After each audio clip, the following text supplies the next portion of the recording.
This is the X-Zone Broadcast Network, broadcasting worldwide on broadcast affiliates and satellite program providers, including CNN Broadcast Network, Sirius Satellite Network, Star Media, Good News Radio Network, Angel Broadcast Network, Wiki Broadcast Network, and WPBN TV. For more information on the X-Zone Broadcast Network, visit us at www.xzbn.net.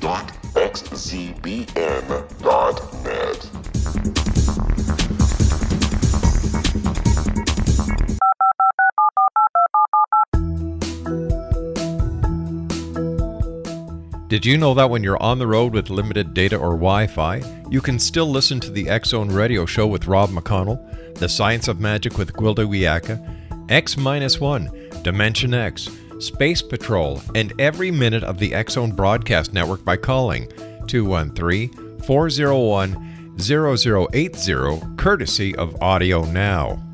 No smartphone, app, or internet needed. It saves your data plan, and it's free if you have unlimited minutes. Call 213-401-0080 to listen on any phone, anytime, anywhere. Remember, 213-401-0080 for the best of the paranormal, parapsychology, and sci-fi radio programming anywhere, 24/7, 365. And welcome back to the X-Zone, everyone. My name is Rob McConnell. We're coming to you live and around the world on the Talk Star Radio Network from our studios in Hamilton, Ontario, Canada. Our toll-free number is 1-877-528-8255. Email xzone@talkstarradio.com. On MSN Messenger, talkstarradio@hotmail.com. And our websites, www.xzoneradio.com and xzonetv.com. My guest this hour is Michelle Belanger. We're going to be talking to Michelle about her new book that is coming out this October, published by Llewellyn, The Ghost Hunter Survival Guide. And Michelle, welcome back to the X-Zone. I'm glad to be back. How you doing? I'm doing pretty good. Thanks very much for joining us tonight. Tell me about The Ghost Hunter Survival Guide. Well, the book grew out of the work I've been doing with the Paranormal Research Society. They've got a television show on A&E called Paranormal State on Monday nights. And they've had me the past couple of seasons running around with them and doing investigations for the show. And one of the things that I learned time and again with many of the houses and families that felt that they were haunted was most people did not understand how to protect themselves from metaphysical threats, from spirits.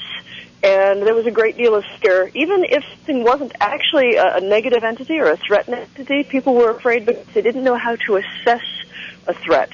So the book grew out of that work and attempts to meet the need to teach people, first of all, how to protect themselves, and second of all, how to assess threats so that they know when to protect themselves in paranormal situations. All right, so how does one protect themselves against the paranormal or psychic attacks? Well, you have to fight fire with fire, but it's a lot easier than you would think. A lot of people don't consider themselves to be psychic, but they know that they're sensitive enough to feel if there's something negative in their house, or even if it's not negative, there's something there, and they have a sense of it. The first step is the same step you use in a regular self-defense course, which is to not be a victim. To not have the attitude of being a victim and not give in to your fear.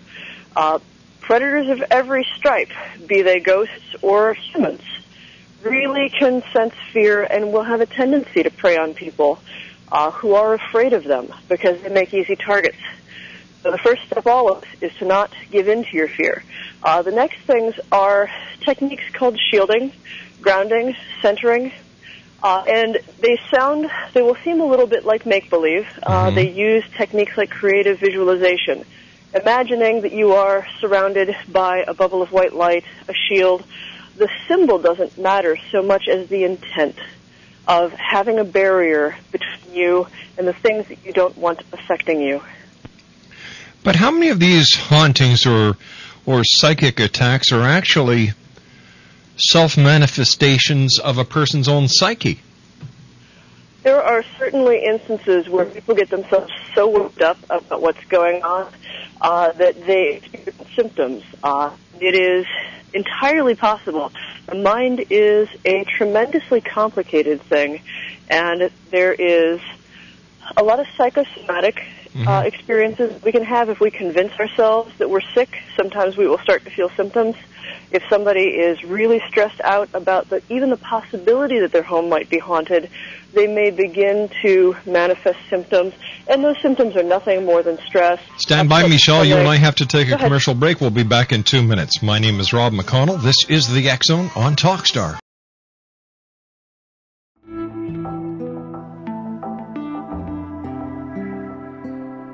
Take a step back in time and discover old Florida cuisine at Marsh Landing Restaurant in Fellsmere. Enjoy delicacies such as frog legs, gator tail, catfish, and swamp cabbage, or enjoy the more traditional cuisine like hand-cut Angus steaks, ribs, and seafood. Join us for breakfast with a southern flair featuring sweet potato pancakes, biscuits and gravy, and much more. Planning a party? Marsh Landing's private dining room can accommodate groups from 8 to 80 people. While you're visiting, enjoy the historic pictures, artifacts, and stories that line the walls. Marsh Landing is truly a unique experience. Marsh Landing Restaurant, 44 North Broadway in historic Fellsmere, or visit marshlandingrestaurant.com. Marsh Landing, old Florida cuisine at its best.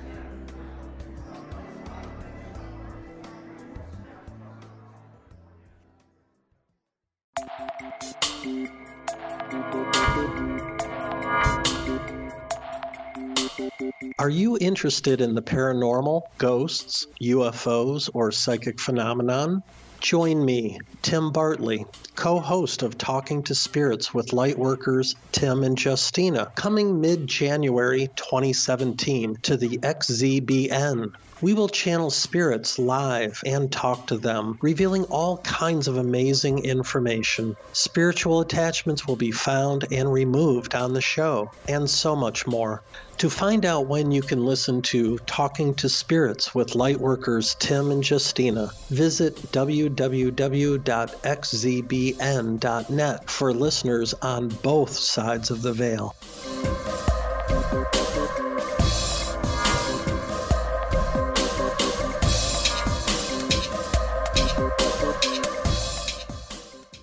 Michelle Belanger is our special guest. Her website is www.michellebelanger.com.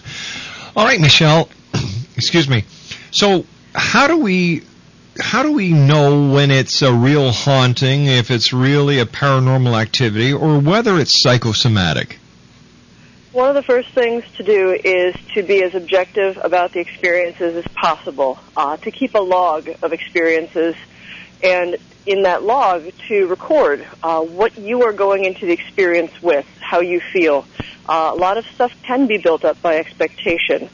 You have a higher likelihood of an actual haunting if multiple people, without communicating with one another, independently experience the same things in the same location or under the same circumstances. It's another reason why not giving into your fear is so very important, because if you are fearful, there is a higher likelihood that even if there is a legitimate haunting, you'll start to sort of overreact. You'll start to have hysterical responses to it. And it's perfectly normal for people who are really frightened of something and who are dealing with the unknown to have that response. So people shouldn't feel bad or guilty about having anxiety responses to things, just to the unknown. But I think that with the great interest that we have right now in ghost hunting and paranormal investigation, it is really important for people to learn how to assess not only what's going on around them, but what is going on inside of them. Wouldn't it be more advisable for a person to go to a psychologist, a psychiatrist, or a doctor before calling in a paranormal investigator? Most of the teams that I work with, Paranormal States, Paranormal Research Society particularly, work hand in hand with therapists, clinical psychiatrists, and in a couple of cases they have specifically hired someone to help the family for the investigation. Because there are a lot of other emotional issues sometimes at play. And certainly when you have children involved in a haunting, it's absolutely imperative to deal with that side of things as well. because we really can kind of let our imaginations get away from us. Now, one of the things about the Ghost Hunter's Survival Guide, the exercises in it are not just mumbo-jumbo, psychic hooey. If you take a few moments when you feel threatened by something that you can't quite explain, and you ground and you center and you imagine a barrier around yourself, whether you believe that it has psychic value or not, that set of actions helps to calm people down. Having faith that you are not a victim and that you aren't going to be victimized can help to block out and remove some of the anxiety. But isn't it actually paranormal? But isn't that just a placebo effect? There is value in a placebo effect if people, without it, have no recourse to solving the problem. All right, but the increase in paranormal activity in the last 5 years has only been caused by media hype. Prior to that, where was all the paranormal activity that seems to be going on today? I'd actually question that.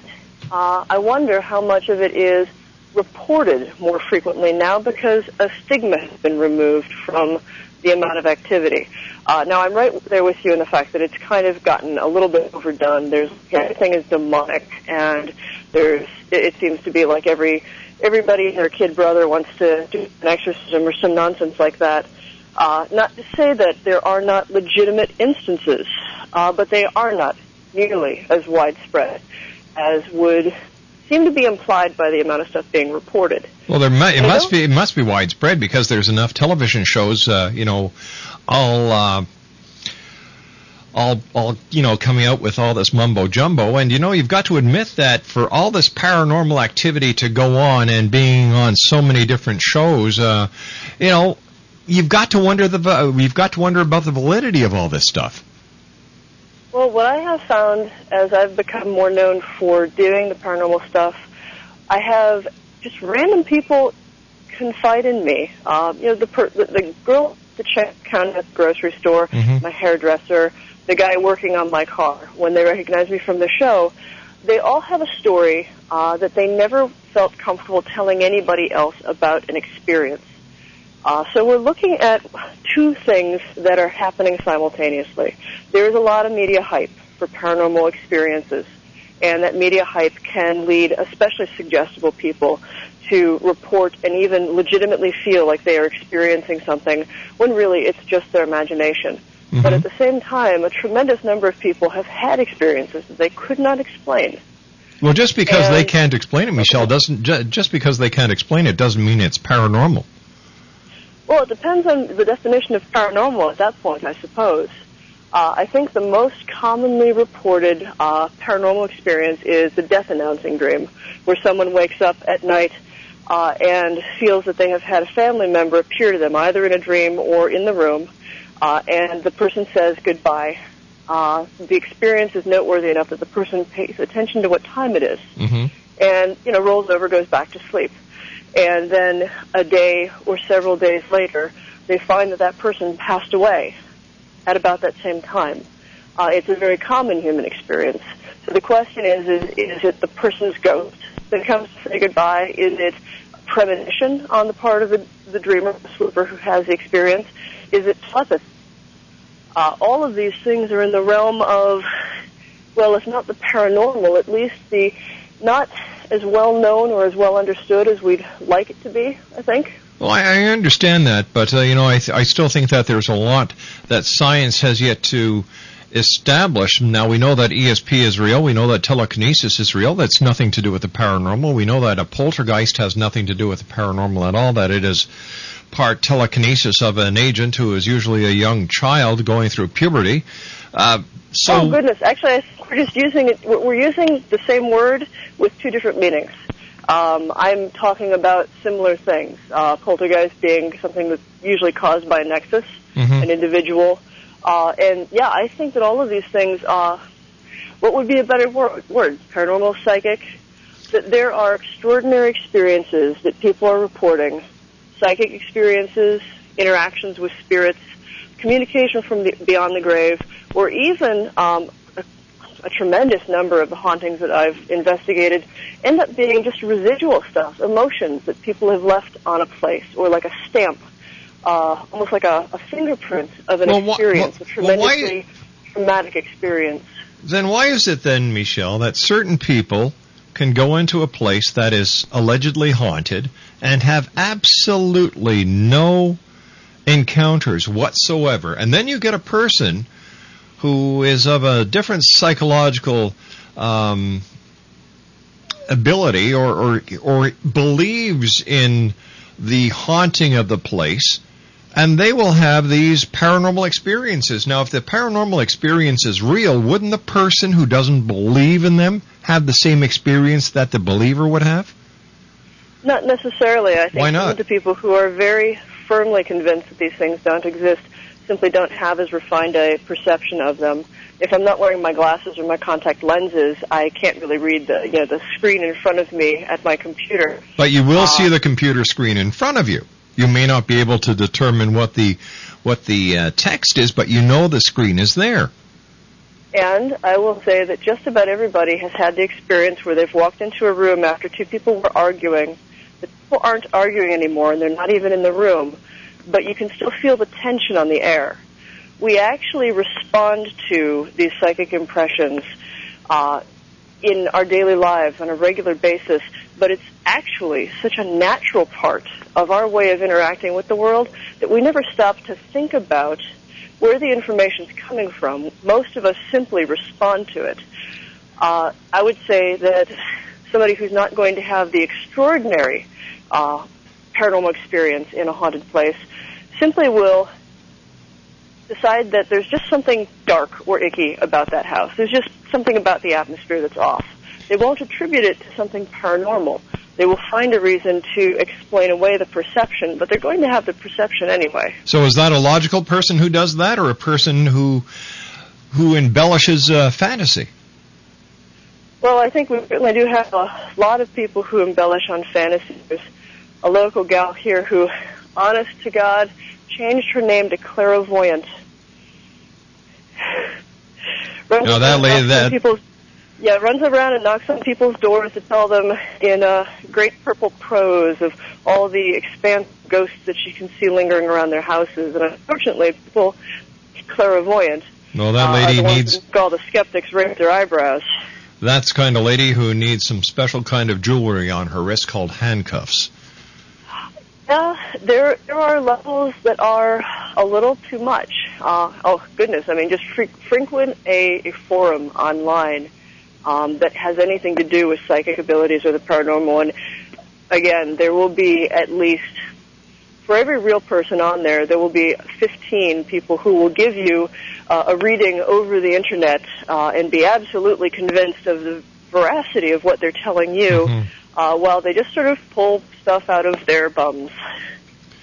Michelle, stand by. You and I have to take a commercial break. Michelle Belanger is our special guest. www.MICHELLEBELANGER.com.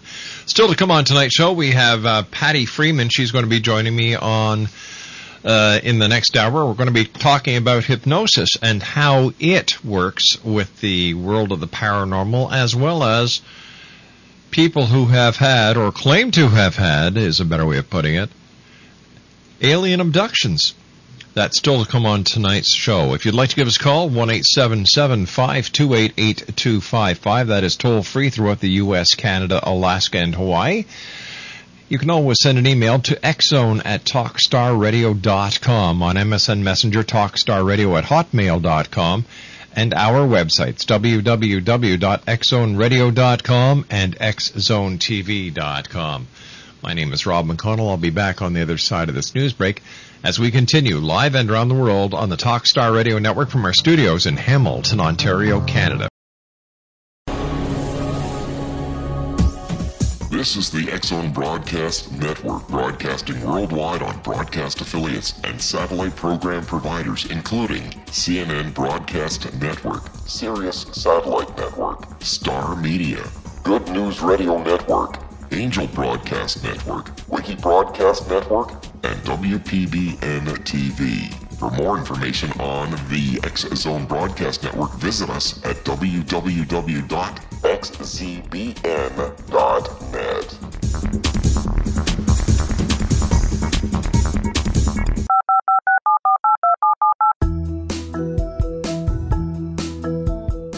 Did you know that when you're on the road with limited data or Wi-Fi, you can still listen to the X-Zone Radio Show with Rob McConnell, The Science of Magic with Gwilda Wiyaka, X-1, Dimension X, Space Patrol, and every minute of the X-Zone Broadcast Network by calling 213-401-0080, courtesy of Audio Now.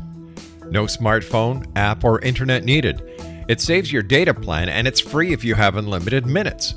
Call 213-401-0080 to listen on any phone, anytime, anywhere. Remember 213-401-0080 for the best of the paranormal, parapsychology, and sci-fi radio programming anywhere, 24/7, 365.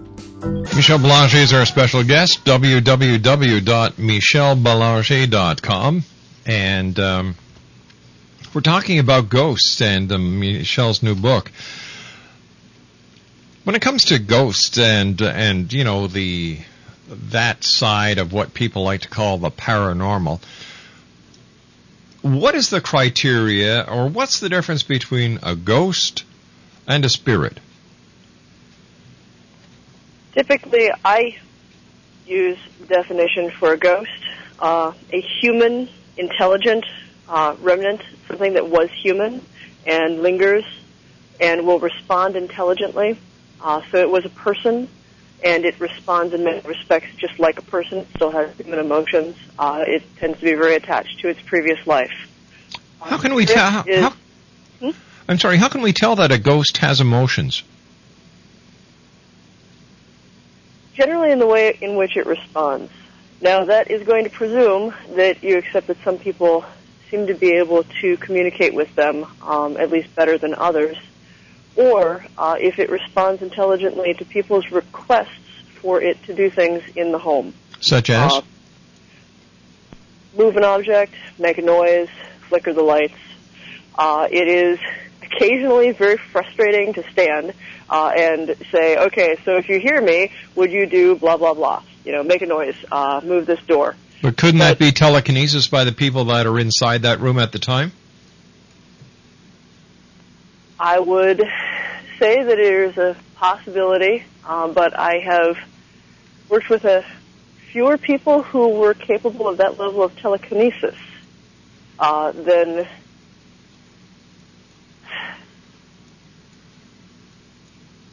you can never rule out the possibility that there's telepathic communication going on. So you have a psychic medium who's drawn into a location that she's never seen before. There is entirely the possibility, because I do this with Paranormal State, that I might be picking up the details of the haunting from Ryan's head when we walk through the house. One of the things that argues against that for me, though, is on more than one occasion, I've personally picked up information that was not known to anybody on site, that only deeper investigation allowed to come to light.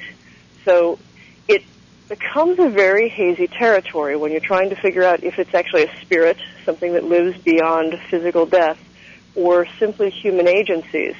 But I think trying to argue that it is always going to be cases of telekinesis rather than a spirit responding is certainly going to raise significant questions about the power of our minds and how unconscious we are in that power. Well, what's wrong with that?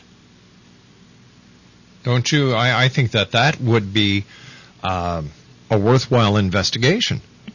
I think it's worth investigating, but the problem for me then becomes, for hardcore skeptics, both of those probabilities, that a spirit is responding and thus moving an object without any physical human agency, or that the person asking the question is unconsciously and out of their own expectation and desire moving the object without any physical agency, both of those to a skeptic would be ridiculous anyway. I don't know if you would be able to be 100% sure in any test that could be set up. But yet, you and other so-called investigators are sure beyond a shadow of a doubt that what you're dealing with is paranormal and not normal. Well, I think that we have a different definition of what's paranormal and normal in that respect. And all right. Okay, let me ask you this. Let me ask you this. Are you sure 100% that ghosts exist?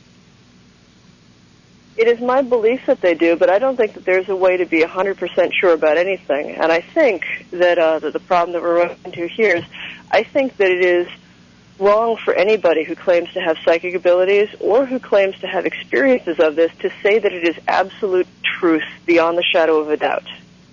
That it seems to be the likeliest explanation for what's going on in a given instance, but just like anything in science, it should always be presented as a hypothesis. We don't know any of this for sure. We have our witnessing and our interpretation of what we've experienced. If we had more fine-tuned methods of being able to measure something going on, I mean, a lot of the teams will work with EMF meters, FLIR cameras, thermographic stuff, but even that stuff is still questionable in what it is exactly picking up. Exactly. To argue your point, FLIR camera, thermographic stuff, it will measure temperature changes in the air and things like that. But I've worked with one and can, through a conscious effort of my own will, change the ambient temperature around my hands significant enough for the camera to pick it up. I've been able to do work that will shift the reading on an electromagnetic field reader when it is tuned to the geomagnetic frequency. So on a tri-field meter through willpower alone. But the question then remains, I mean, if spirits, if ghosts are human remnants, if we accept that possibly there's survival after death, if we can do this when we're in a body, who's to say we can't do it if we're not? But isn't that the biggest question of all, Michelle? Is there life after death? Because no one has proven it is, and no one has proven there isn't. I don't think you can prove any of it beyond a shadow of a doubt. Then why? Also, I was going to say, then why do people like yourself go and try to prove it if you can't prove it? I'm actually not going and trying to prove anything. I go to where there's a haunting to help people feel better about what's going on in their home, to help them possibly find answers, but more than anything else, to help them figure out what they think about what is going on. Well, what happens if what they think? What happens if they what they think is wrong? What happens if they think that there is a ghost, there is a spirit, there is a demon, there is an entity, and there isn't? Well, first of all, like there could be serious psychological ramifications to that. Delusion, hysteria. I'll go back to my previous assertion that the first step for anyone in a situation where they feel that something paranormal is going on and that they're frightened of it, that they should not give in to their fear, that they should keep a clear head about it, and that they should not feel that they are a victim. Because that is the surest route to be victimized, even if there isn't anything really going on, to experience symptoms that are psychosomatic, that are then interpreted as a result of a haunting. And that certainly does lead to a hysterical state that can be very damaging for an entire family. All right. Now, have you ever gone into a place where it's supposed to be haunted and you've gone up to the person and said, there's nothing here? Yes. And what has been the reaction of the person? Well, the hard part about that is some people who are very convinced that they're haunted don't always want to hear that there's a logical explanation for what's going on in their home. Why not? And that is God's honest truth. Walking into a place from my own perception, and the problem is I can say that I don't pick anything up. Right. But that's not to say that there's nothing there. And for me, that's a very important distinction. Simply because I walked in and didn't pick anything up, if everybody in the house feels that they're experiencing experiencing something, I can't tell them that's absolutely not legitimate. So what do you do with these people? What do you do in a case like that? Try to get them to be objective about their experiences, to record them, to assess them as accurately as possible, and try to get them to be less afraid. At the end of the day, the most important thing is to try to get people to feel empowered about their own space. Now, do you suggest that they consult a professional, a psychologist, a psychiatrist? Therapy is always a good thing for people who feel that there's terrible things going on in their world. But do you suggest that?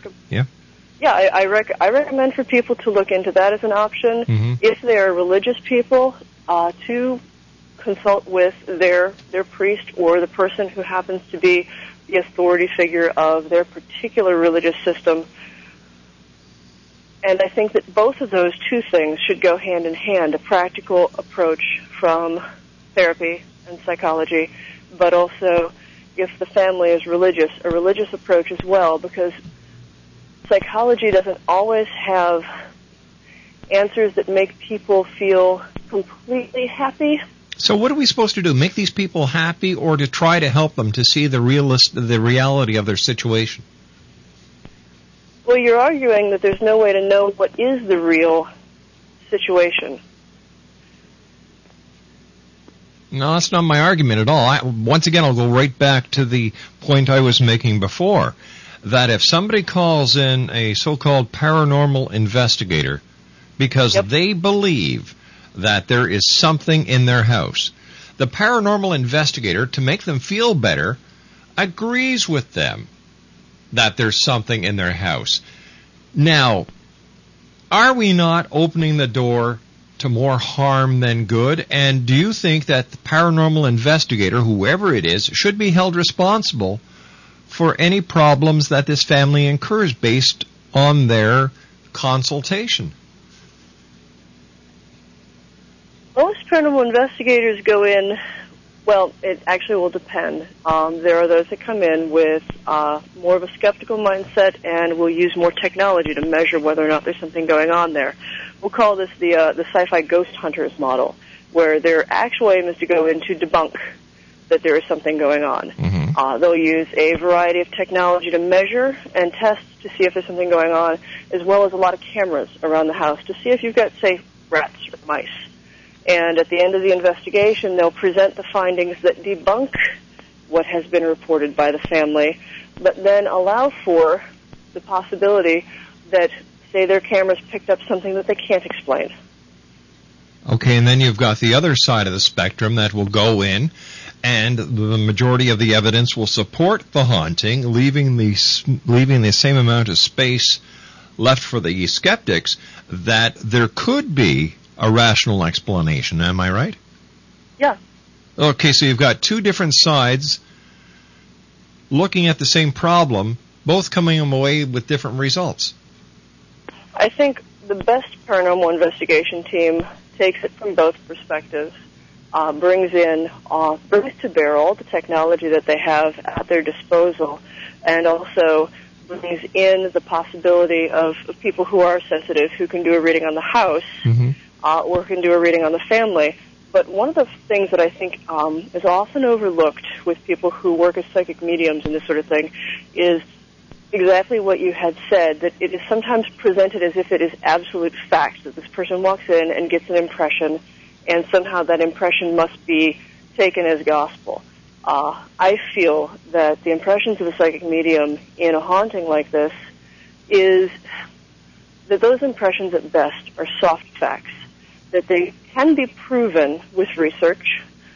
Say somebody walks into a room with no prior knowledge of the house, mm-hmm. and is able to pick up an image of a man, can give enough descriptors about him, possibly even a name, so that an independent team working with that group of paranormal investigators can then do historical research on the home.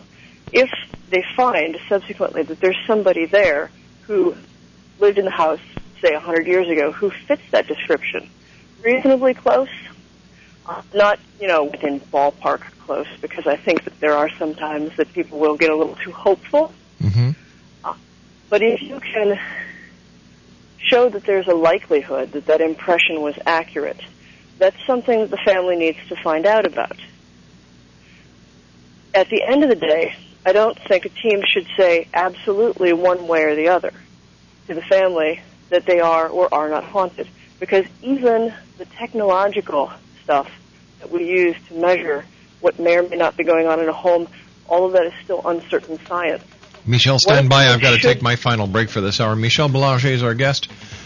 www.michellebelanger.com. That's Michellebelanger.com.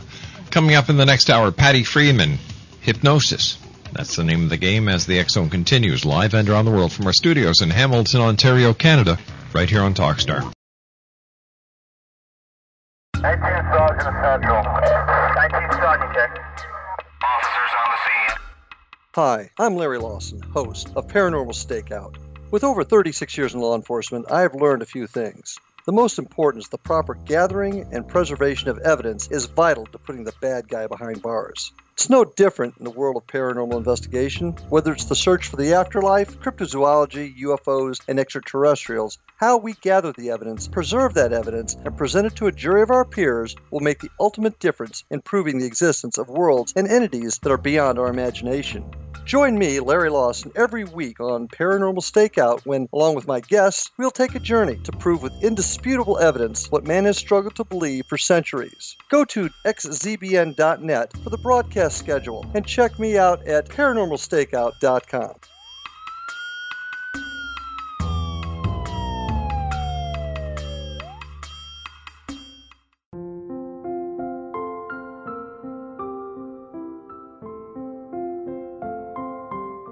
I am Dr. Carl O'Helvey, founder, president of a new cancer foundation focusing on evidence-based physical, mental, and spiritual interventions, including natural cancer cures, prayer, meditation, affirmations, nutrition, and other related holistic cancer prevention and cure modalities. These are used in cancer education, research, and financing care. I ask for your help to continue this important work by donating at www.holisticcancerfoundation.com.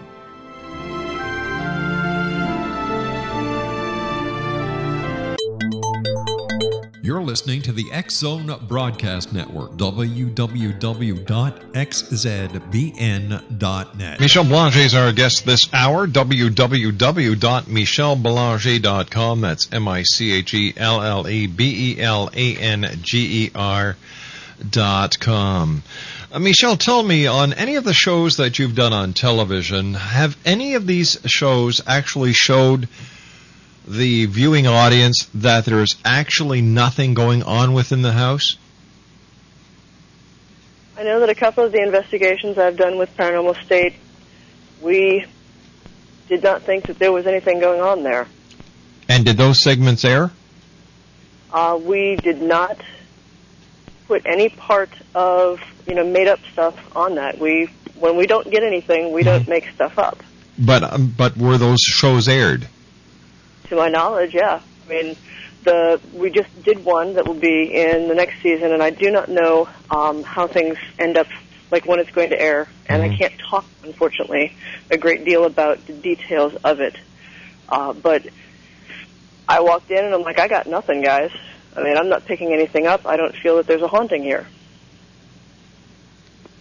Tell me, why is it that a lot of people, the investigations that we see on television, all are at night? Why aren't any investigations done during the day?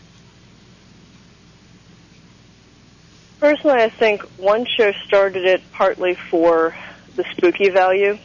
There is certainly a great deal of television that is going on with a number of the shows that are on TV. So it's not reality. And I won't say that it is not real in the sense that, like the show that I work with, I've never seen anything faked. But in order for it to be television, there is a certain level of trying to build atmosphere for the audience. So when things go to editing, they take what happened and make a story out of it. And in that respect, I'm not saying that they make anything up or that they are presenting things or misrepresenting the facts, but you have 3 days of filming that has to be boiled down to, in the case of the show that I work with, 22 minutes of television. So you are only getting to see the highlights of what occurred, which is why it's important for people who are watching these shows to approach them with the knowledge that for them to be television, it has to be entertaining. It has to be entertaining.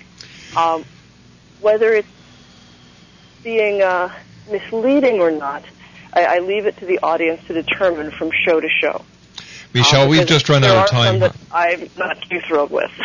Michelle, we've just run out of time. I want to thank you so much for joining us tonight, and continued success, and I look forward to talking to you again in the future. When we come back from this commercial break at the top of the hour, Patty Freeman will be joining us. Just a little caveat to what Michelle was saying. I've got to tell you something, gang. Paranormal State, I think it's one of the worst shows on TV. That's just my opinion, because it is so hokey looking. And why don't they just do it during the day? Because apparently these people are being haunted during the day, just not at night. And if they're just doing it for the entertainment value of getting the viewer into the mood, is that being fair or is that misleading? In my books, that is totally misleading. I'll be back on the other side of this commercial break with Patty Freeman and the news at 6.5 minutes past as the X Zone continues live and around the world on the Talk Star Radio Network.